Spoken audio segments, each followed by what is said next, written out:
Here's Patrick Johnston of the Johnston of Postmedia. He covers the Canucks. How are you? You've just blown his mind. He's never What heard do you it. mean? You've heard this before. My preemptive Valentine's Day strike. We used to do this every year on the show. Yeah, no, I just haven't come in off that. Oh, I see. Like, Yeah. wow. That's what, Yeah. I hope think my you wife should spoil doesn't see Candace. this. I think you should spoil Candace rotten. She does so much for Lord. you and your Yes, Anyways. absolutely, yes. Yeah, treat your lady nice. That's Yeah. all I Okay. gotta say. We'll start with the Surrey Mitsubishi poll question. What do you think happens here with Pettersson and Miller? Nothing? Somebody No. traded? Both traded? What says you? Thank you for. I think it's in the end. It's nothing because they committed to these guys, and these are the guys they want. But So you think it's sustainable? You think it can be well. repaired? I think, Pettersson himself said it all goes away if we start winning. And yes. Listen, if they don't start winning, then it's a different equation, isn't it? That's kind of obvious. That's a self-answering point. But See, my question would be, can you win with Miller and Pettersson playing as they're playing right now? No. And Oh, for no. me, the answer is No. not at a level No. that you anticipate. Okay, so then let's ask Not this at question. a second round of the Stanley Cup playoffs level, and maybe not even a get to the playoffs level. Let's ask this question then. Why are they playing like they are playing? it's Both a of great, yeah. It's a great question. Pettersson is. You look at those moments, like even when he was picking up the points, and we thought he was playing well. He was shooting, and his shot's mostly there. He hasn't been skating as hard or as fast as you want him to, so that's one thing. Miller, it just looks like a guy who just is completely lost at sea. He was, let's be honest, never the ghost sort of consistent defensively, but the sort of energy and FU was always there, and we haven't seen a lot of that. He obviously had listen, they got shut out against Nashville. But he was pretty good in the first half of that game. He had a breakaway and he was shooting, and these are things that were not happening. It was 3 of the previous 5 games. He didn't have a single shot attempt. That to me has been the really curious thing, is that he hasn't even been shooting. So to see him shoot against Nashville is a good thing, but they need to see him shoot against Montreal, and they, on and on. He needs to be. You go look at his statistical record, and he gets 4 or 5 shot attempts all the time. 0 has almost never happened before this sequence. The only previous 2 times he'd had no shot attempts was his game he got benched before he went on personal leave. And then the first game back against Florida, where we actually thought he had a good game, even though he didn't shoot the puck. There has just been not the energy. So if he gets the energy back, that's a good sign, because that means he's up at the opposite, or the offensive end of the ice. Both of them in the end, it's about energy. Tocchet always says move your feet, right? But it's kind of true. It's just these guys. The irony too is, for all of his hardship or that he inflicts on other members of the roster, reportedly, and his high bar for effort. God, some of the little things just aren't there for him, like the coasting and the line changes, the coasting for the line change. If a player down roster did that cost them goals / games, I would guess that JT Miller would have a problem with that. Why doesn't he have a problem with it when he does it? Well, it's a good question. I think last year we had thought that they were past this, that Rick Tocchet had connected with him and was helping him channel those extraneous energies and focus them in on playing the game. Don't worry. He's as he said to me long ago, I don't play relaxed. I tried that. He can't do it. He has to play. But what that means, it has to be focused. It has to be on the task, not worrying what others are saying. He said it himself. I can't control what others do. I can only control myself. It's pretty simple. Let coach. You play. Mm-hmm. Yeah. No, and he has regressed. He has taken a step back. Do you have hopes for Pettersson getting a whole lot better? Because based on what Alvin said last week about preparation and all of that, and based on what Elias said about his knee limited him from doing everything last summer, it just looks to me like Elias needs to get stronger and, if not faster at top end speed, at least a little more explosive. And I'm just not sure can you do that in season? In season, probably not. No. And that's the strange thing. That is the curious thing in all of this, is that as long as 2 seasons ago, he was a very fast player. Even the first half, like the data tells you this, Matt. Like I'm not arguing. Okay. I'm just saying, like he had explosiveness, right? I know he's an awkward-looking skater. Yes, he falls down a lot, but like he got there and he got it done. And he didn't score 100 points by accident. He is not graceful, but he gets there. And the data backs this up. He had powerful moments, and we haven't seen almost any of that this year. And that I've asked people, is he hurt? No, he's not. This is just him struggling to get to where he needs to be. And for whatever reason, the power in the skating has not been there. Now, is that because of, as he said, it set back his offseason prep? I don't know. What I do know is that Alvin said it to me. He's said it to others, that the preparation in terms of what you can do, how you can get yourself ready, it's a topic that he said before. He talked about it in general terms when he first showed up almost 3 years ago. Quinn Hughes heard it, clearly. I think Brock Besser heard it. Brock Besser changed the way he was preparing for the season last year. Look at the season he had. It does not make me wonder what he means when he says that. It is very clear that 2 of the young leaders on this team figured it out. And there is one that they still need to figure that out. And they believe it will take him to a level that will lead this team somewhere.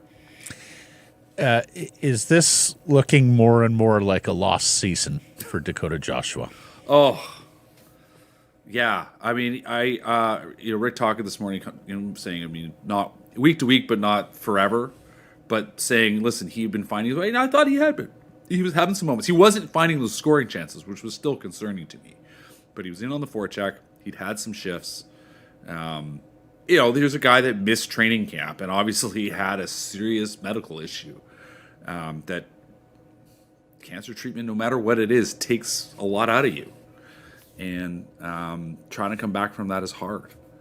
And so you would have liked to see the player progress more quickly, but this is reality, right? Like, this is a guy that is coming back from a very far behind start. Listen, if he has to sit out here because it's an ankle sprain or knee sprain, I mean, I don't know what it is, but certainly that was my instinct when he got knocked in the side of the leg by Roman Josi falling into him. Mm-hmm. And my follow-up here would be, is this a blessing in disguise? Because there were some of us who, when Pettersson and Hughes left the lineup, looked around at all the guys who were struggling, Höglander, Joshua, and others, and said, they just need goals here. And now you get Lekkerimäki in the lineup, and we know that he's a one-shot scorer, right? Yeah, I mean, the goal he scored was beautiful, right? Like, that was a goal-scorer goal. Absolutely laser shot, and we know that if he gets the puck on his stick, he is going to shoot. He has done that already, and now it's about, can he? He saw what it was like in the fall. He saw what the NHL takes. He has been scoring in the AHL. Like, he has done what he needs to do, and we'll see now how he has progressed as an NHLer. But yeah, like, listen, I was a bit surprised he maybe hadn't been up earlier because, like you said, they needed goals and they were lacking in some talent up there. And if Niels Höglander isn't going to be the guy, they need to find someone else. Quinn Hughes being gone has turned this team into the most meat and the most potatoes. It is not pretty to watch. No. His return is imminent. How long? Let's get greedy, though. How long till Hughes and Hronek is a thing? What's your guess there? Are we talking 1 or 2 weeks till those two guys are back in the starting lineup for the Vancouver Canucks? I'm going to say 2 weeks. Yeah, I think. But that's still not that bad. That's I mean, they always said it was going to be late January, and 2 weeks from now will be January 20th. So, it was good to hear that he was, he's been skating, that he was seen on ice, and they need profoundly different team when those two guys. Yeah, I mean, I find myself thinking a lot about like the Myers Hughes pairing worked well enough, I find myself thinking a lot about, will they try to split them up? Because we have seen how much that team has struggled when Hughes is not on the ice. Even when he's in the lineup, the team has struggled without him on the ice. And they need guys that can move the puck. And they just do not have that on the roster. I mean, right now, Myers is running PP1, but is he actually the best puck mover? Is he the best passer? I mean, we were debating this question on Friday night in the press box. When Noel Juleson is in the conversation for best puck mover on your team at the moment, you know they're not good. Given this team and what it feels like in all of our guts, and I think the fans feel this too, is it somewhat amazing the Vancouver Canucks are 18-12-8? Like, it feels like they are in the mud right now. Like, the floor has long been broken. Feels like they are feet in mud right now. And yet, fourth in the division, 18-12-8. Is that a minor miracle? I'm going to reframe what we've seen through 38 games here and say it is miraculous they are 18-12-8. Well, look at, I suppose it is. I mean, if you consider the fact that the record of late is loss, win, loss, loss, win, loss, loss, loss, win, loss. Like, this is a team that's been plodding along, and there's a couple OT losses in there, but like, this is a team that's been plodding along and going, sliding on the hill, not walking, but sliding on their butt in the mud. It's remarkable they had the record they did. Like, that's what I was blown away. Well, goaltending is a thing, right? I'm forgive me for being Patrick Alvin end of season press conference here, but I'm getting a little uncomfortable with the laudations towards a team that is sitting on the final playoff spot. It's stunning. Now 7 behind the Oilers and the Kings. Now 13 behind the Vegas Golden Knights. This was a fucking Pacific Division champion team now, and you two want to lower the bar. Look at how well they're doing. No, Matthew. I am not. Given everything that's going on. Please. Matthew. There is no laudation here. What I'm saying is it's remarkable that they were even in the position they were in before they started playing like poop. Like real poop. Let's look at the other teams that have had. Let's look at the other teams that have had disappointing, catastrophic starts to the season. The Nashville Predators. Look at where they are this season. Undefeated in 2025. Let's be clear. 13-20-7. Look at the New York Rangers. 18-20-1. Look at the Islanders. 15-18-7. You are not convincing me you are not lowering the bar when you start citing teams like that. Look how much worse it could be. Look at how much worse it could be. Let's lower the bar even further. We're not Nashville. Hang a fucking banger.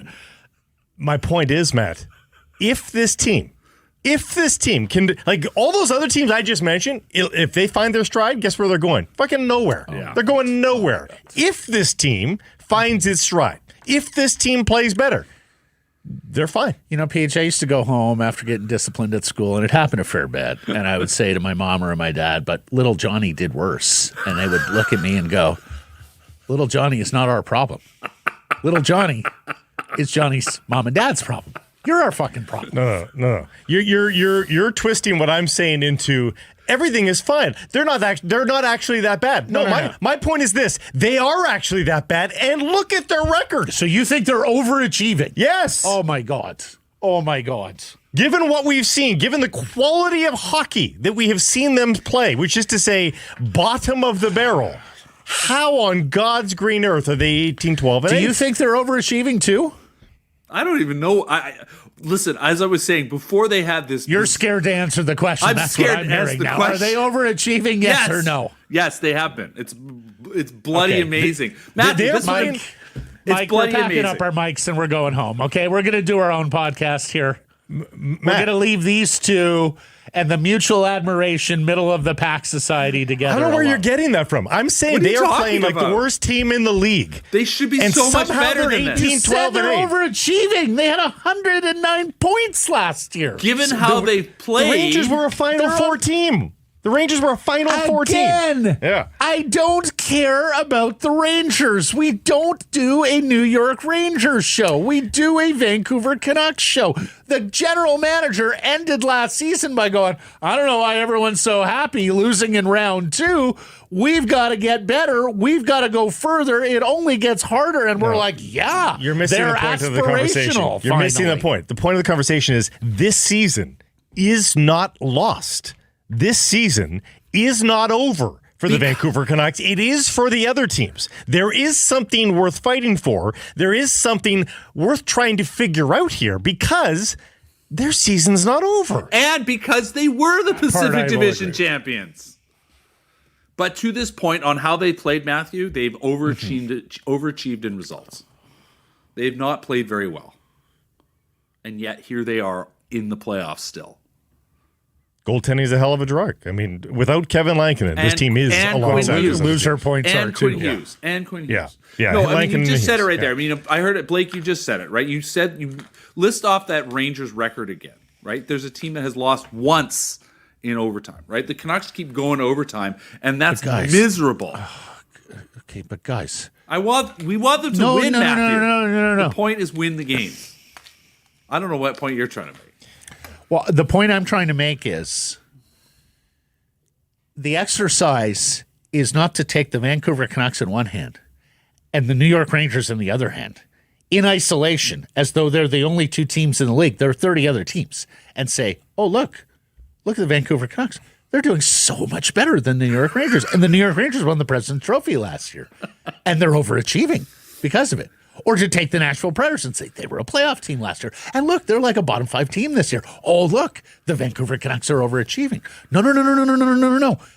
The exercise is to take the totality of the National Hockey League, all 32 member clubs, and say, where are the Vancouver Canucks vis-a-vis that? Oh, last year they were a top 5 teams. Look at where they are this year. They're middle of the pack. They're somewhere around 16. No, you're missing the exercise, Matt. Here, we're saying you've watched these games. Exercise because Matt, you continuously bring up 1 or 2 teams, juxtapose them, and say, here's the truth. No. That's not the truth. That's not all the variables. Okay, Matt. That's not all the activations. Have the Canucks, let me ask you this. Have the Canucks played well this year? Have they played well? No. Right. Do they look good when you watch them? No. Do they look like they could be a good team when you watch them? Yes. Do you think so? Ergo, I don't think so. Underachieving. I don't think so. Oh, really? I don't think they look good. I don't think they look like they're close to being a good team when I watch them. And my point is, with all of those answers that I just gave, no, they don't look good. Well, no, they aren't playing well. No, they don't look like they're possibly playing well. They're a playoff team right now. You are discounting the level of talent in some of these players. Miller, Pettersson, and Hoglander could be way better. Right. Yes. No. None of those guys have fallen off the table. Okay? JT might be regressing at his age, but I refuse to believe that these players have just flat fallen off the table. They're talented players. They're underachieving. Ergo, the team is underachieving. They can turn it around. That's what I'm saying. They can turn it around. But I'm saying, what if you're just looking at the sample size, this is not a good team, and they're in the playoffs as we speak. They have overachieved and underachieved at the same again, time, and Matt's going to be so mad that I just said for that. for me, and they're in the play. You know, for me, the goal wasn't simply to make the playoffs. No. Blake Price. This isn't Who last said year. that? No one said that, Matt. You're putting those words out there. Well, on no, your but you're own. lauding them for I being am not in the lauding them. friggin' playoffs. I I just said they're playing like the worst team in the league. Where are you getting lauding from? There's no lauding. and still they're in the playoffs. Right. That's They're objective. not Nashville. That's objective. They're not New York. Matt. Oh, great. You know who else they aren't? They aren't the LA Kings. The LA Kings are getting way more out of their talent this year. The Kings are 14-2-1 at home. Lead the Vancouver Canucks by 7 points. Have the square in Kings terms of overachieved, games. Matt? Or tell me about that then. You know who's playing great hockey? Hate to say it. Toronto Maple Leafs. They're having an awesome season. Both goaltenders are playing spectacularly well. They have figured out team defense. Even Brad Marchand was saying on Saturday, boy, they really figured out how to play now. You can tell they're coming together as a team. 54 points in 41 games, 4-game winning streak, lead the Stanley Cup champion Florida Panthers by 4 points when everybody thought, or not everybody, a number of people thought this would be the step-down season for the Leafs. I have no idea what you're arguing at this point. I'm talking about teams that are having good seasons and deserve our plaudits, and teams that are not having good seasons and don't deserve our plaudits, i.e., the Vancouver Canucks. A good thing that nobody was giving them any plaudits. It's objective. They are in the playoffs right now, and they are playing like the worst team in the league. That is just an objective observation. Okay. I don't know why that's hard to grasp. The shot share without Quinn Hughes on the ice this season has been 42%. Yeah. Right? So the fact that they've actually maintained the position they're at is remarkable. And should they be that bad? No, Matthew, they should not be that bad. But that's just where they are. Expected goals from Jay Fresh, 49.4, 20th. Yeah. In the miserable. National Hockey League. As we were saying. Goals saved above expected, 23rd in the National Hockey League. All of this is from Jay Fresh Hockey. It is a little dated because it doesn't account for Sunday games. Goals saved above expected, Vancouver Canucks plus 16.6, third in the NHL. There you go. Mm-hmm. They are a playoff team as of this second because Kevin Lankinen has made more than his fair share of saves. Well, and as you said, when Quinn Hughes is on the ice, they are a completely different team. So let's praise Quinn Hughes. Let's praise Kevin Lankinen. And let's understand that everything else is underachieving, and thus two players do not counterbalance all of that. Which is exactly what we said when you were screaming. I'm glad we have consensus. Thank you, Patrick. We'll catch up next week. See you guys.